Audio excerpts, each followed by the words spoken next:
Coming up on Mountain News this morning, one family in Floyd County is looking at their blessings after a fire destroyed their home last week.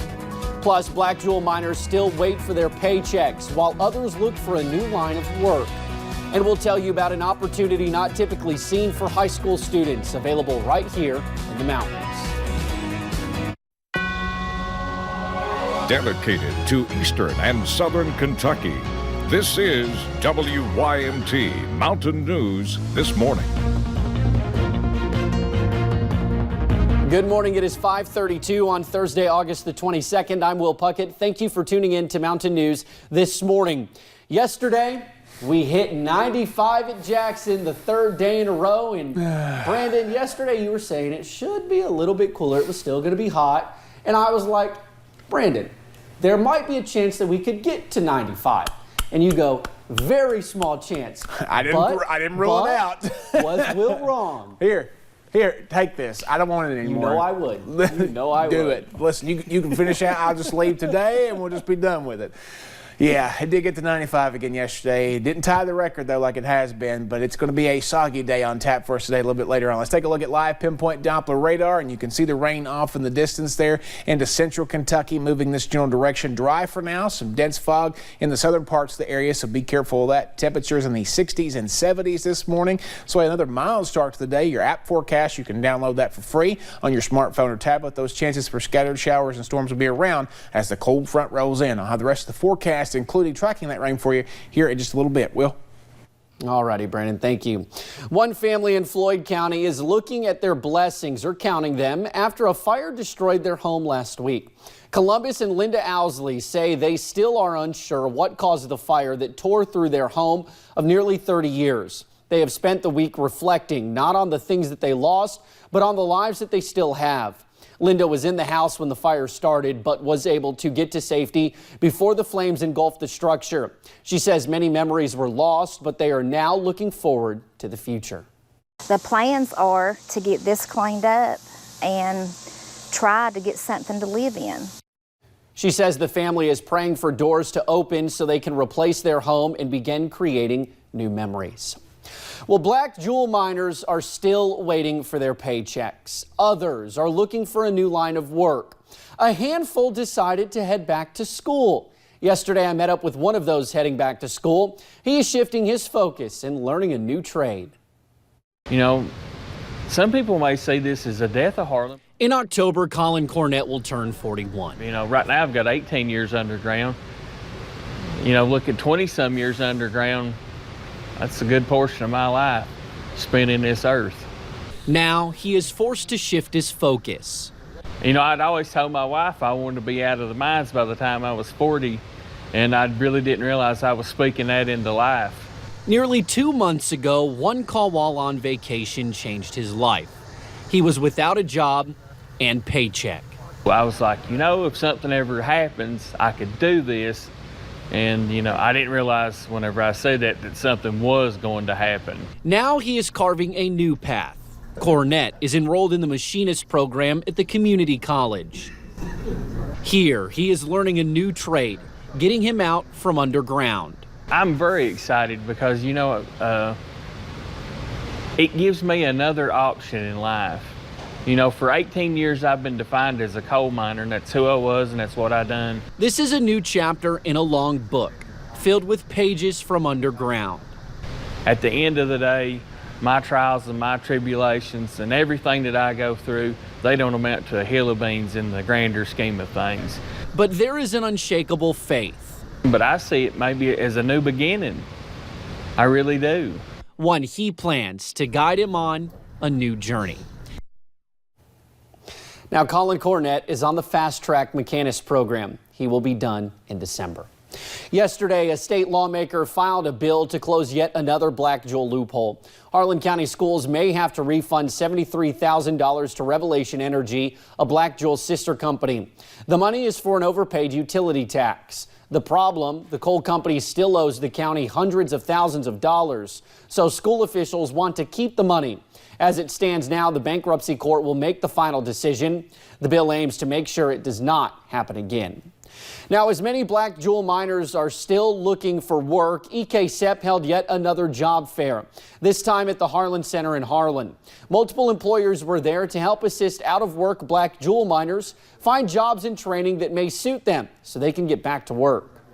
It's given them some hope to realize that the mining industry has fallen off from its heyday, and it's given them some hope to realize that there are other opportunities out there that they can use their skills. They got a lot of transferable skills, and they're very hardworking men. More than 15 employers took part in yesterday's fair.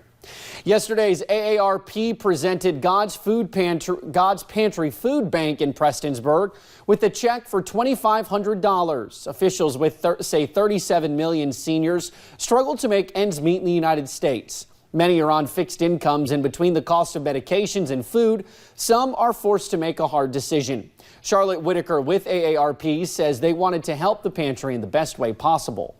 And as I understand it, $1 will buy 8 meals. So it's the best thing we can do is to provide money rather than do a food drive or something for our community here in Eastern Kentucky. The food bank requires more than $100,000 to run each year. Whitaker says 63% of low-income seniors choose to pay for food instead of medical care. With the help of Operation Unite, around 25 lives have been changed this year. They provide support and vouchers for up to 90 days at rehabilitation centers to people who struggle with an opioid addiction. WYMT's Lauren McCourt sat down with the program director, who says they are ready to help save more lives.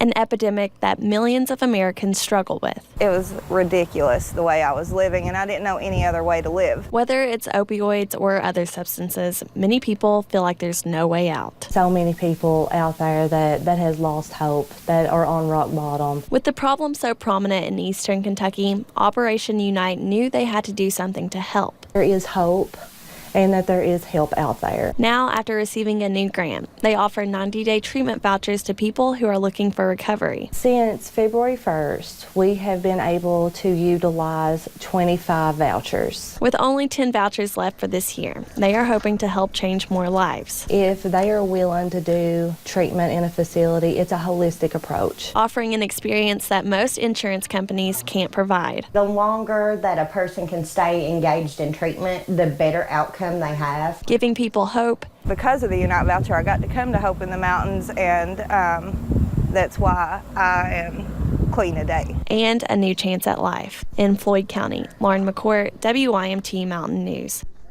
These vouchers only apply for 7 Eastern Kentucky counties. We have those listed on our website at WYMT.com. Yesterday, we learned from a Facebook post the Perry County Sheriff's Department, Hazard City Police, and State Police are working to form a drug task force. They posted this picture to Facebook along with State Representative Chris Fugit. The partnership will target illegal drug dealing in the county. It is not a program you would imagine seeing in a high school classroom, but Paintsville High School officially finalized their partnership with the Hazard Community and Technical College to bring in a program that will certify students to fly drones. The high school is hoping it will bring more career opportunities for their students. WYMT's Emily Bennett has more. Trying to figure out your future can be a lot of pressure, especially when you're in high school. It is so important for students in high school to be able to explore multiple opportunities to try to figure out what it is they want to do with their lives. And Paintsville High School is giving students more options. The point of all of this is just to have so many opportunities that our kids are just being able to pick and choose what they want to do. Superintendent David Gibson created a partnership with Hazard Community and Technical College to bring in a unique program called Unmanned Systems Technology. Obviously, the technology world is changing every day, and our kids are ahead of it and are able to do things that, to be honest with you, just 10 years ago we weren't even thinking about. This program gives students the chance to become certified drone pilots. And really impressive to know that our kids are going to be able to fly drones the same as some of the pilots in the Air Force are doing. Many may question what careers are available with that certification. The opportunities are endless. I think it's just limited by our imaginations, really. Drone pilots can go into careers in agriculture, criminal justice, and even the medical field. I think the field is wide open, and while it's a new field, it's an emerging field, and certainly the technologies are improving, and I think that people will continue to see opportunities for employment in the mountains with drone technology. Opening the door for students to find a career they may have never thought of. In Johnson County, Emily Bennett, WYMT Mountain News. The superintendent says many are interested in the program. They will do online classwork at the high school and have occasional workforce training at Hazard Community and Technical College. Still to come this morning, former lead singer of contemporary Christian group Third Day is returning to the mountains for a concert with his new band. The hot conditions we've seen earlier this week will soon be a thing of the past. I'll have the latest forecast in about 3 minutes.